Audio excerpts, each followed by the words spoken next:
the support that we got on the first video, that truly sparked a flame in me to keep it going. Leave a comment, like it, turn our post notifications on because we have a lot more in store. I can't wait to show you that you're one of them ones as well. Thank you. Testing. Dude. Episode 2. Round 2. Flights.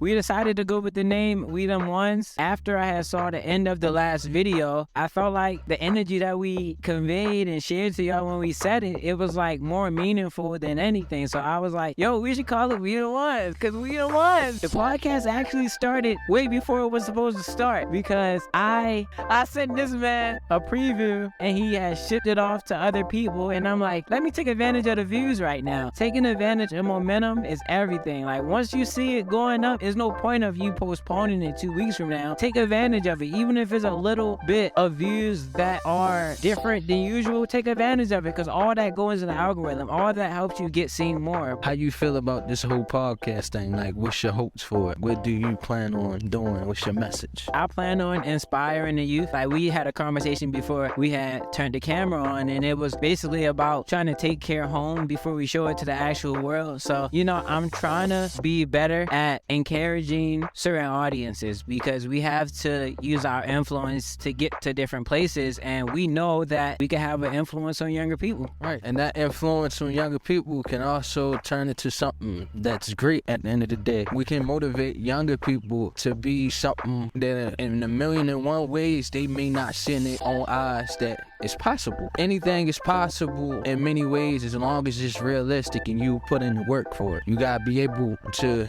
be disciplined and also know the ins and the outs of certain things before you get into things. Like, don't make a full commitment to certain things unless you're fully sure you're willing to get into it and give it your all. And giving it your all is how you get better at things, is how you improve, how you become the better version of you. Failing while getting better is the most important thing in many ways as possible. And I can tell you as a person that that's really a good thing for me, because if you don't know how to lose or you don't know how to fuck up, you will never know how what it feel like to be bad. You don't know what it feel like to feel terrible. When you hit rock bottom, it's only one way to go, and that's up. When you're going up, you notice different things about yourself, and you build different type of confidence that you didn't have before. How you feel about it? Just like he said, when you take on the responsibility of saying that you're going to do something, you have to fully commit yourself to it. So just like this podcast, like, we both know that we want to be committed to this podcast, so we show up and we present to you guys. Things have to be realistic, but at the same time, they really don't, because some of the most craziest things will be out of your mind frame and out of the possibility for people around you. Like, it's going to scare other people that you are thinking this type of way. Your passion and your fire and your vision for what you want could scare the hell out of your parents and be like, why are you thinking like this? Like, people will think you're crazy until it's actually happening. So do you allow your environment to tell you no before it actually comes? Or do you say, I heard a yes for myself, and you continue to pursue it? What's the craziest thing you want to happen from this podcast? Not necessarily what. If it was a possibility, if I could get some exposure and wind up on, like, in a wrestling show somewhere, that would be lit. I'm not even gonna lie. In many ways, it's possible. That would be lit. But I'm willing to put in the work at the end of the day, even if it's not the podcast. So I'm gonna make it through hard work and being me, and also being the most inspiring and not hardworking than everybody else, but the hardworking version of myself every day than I was the day before. I make sure I stick to myself at the end of the day. Stick to yourself at the end of the day, man. That's how you're going to build your wealth, man. All the things that we use every day wasn't made by a regular person who thought a regular thing. Like, look, we on the camera, motherfucker. Somebody thought of this camera, bro. You think the people around him wasn't like, yo, you crazy? You think you can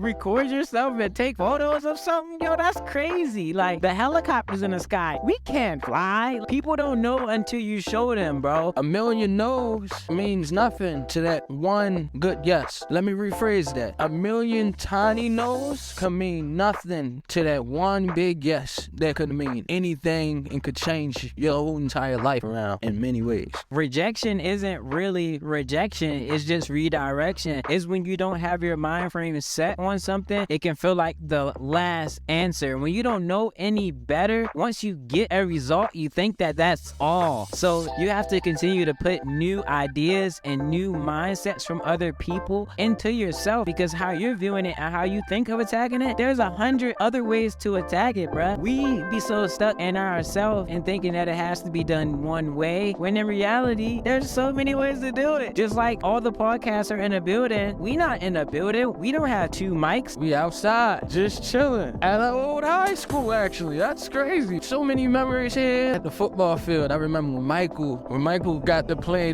his first ever football game. That was at the homecoming, right? Yeah, that almost made me cry. Tears, just seeing him get his first touchdown. I was sitting there like, wow, oh man, Michael really got it. He really did that in many ways, and that was a good feeling for him. I felt great for him. I felt happy for him. Like, I was happy to see that. I love seeing other people succeed in anything, especially if they never thought it was possible. The impossible makes people believe in stuff, and it gives people hope in many ways that they never thought they would ever get hope. And hope is everything nowadays. That's all we need, and that's what people really need, is hope. Hope gives you different type of perspectives on life, and hope also make things better for you. I'm getting so much memories right now. Like when he was describing Michael getting that touchdown, I saw it because I was there. I see the vision of it. Like, it's so much memories that I'm getting right now. Like when we used to play scrimmages against, was that W.E.B. Du Bois? Yeah, we used to play scrimmages over here with W.E.B. Du Bois, and I'm getting so many memories. Like, I see it. It's not even memories. I like see it. It's like the past is still here. It's still present. It's crazy how far I came. I remember I was growing on the internet on Vine after football games. Even though I didn't get in, people used to still recognize me. I remember, I ain't gonna lie, last year, that's when Reginald stepped up the game. Like, they hired a different coach, and then like they almost took over the city till like they ran into one team, and it kind of ended right then and there. But at the end of the day, Reginald still had that little bit of hope and that present that they had a bunch of dogs put together. They worked hard that whole entire year just to get to a spot that seemed impossible a year before. All that changed with just the culture and the coach in multiple ways. It was just motivating just to see like that wasn't meant to be nothing. It became something. Reginald used to be dirt, and then one year it got really good, and it's still good. Like now it's really good. Like I be paying attention to some of the high school games, and then here and there, like some of their games, like you be sitting there, be like, okay, they got some talent here now. Like some of these guys, if they actually work harder, or if they actually did other sports, they would actually get places. You see a lot of talent here in Baltimore. You see a lot of talent in multiple places. Like how we doing a collab. I feel like if multiple people work together in many ways, this city would have much more representation outside of the city, and people would be able to understand what Baltimore is as a whole. And we could also motivate the kids to also not do the same, but do things that matter at the same time too. There's a lot of things that we can do that can change the world.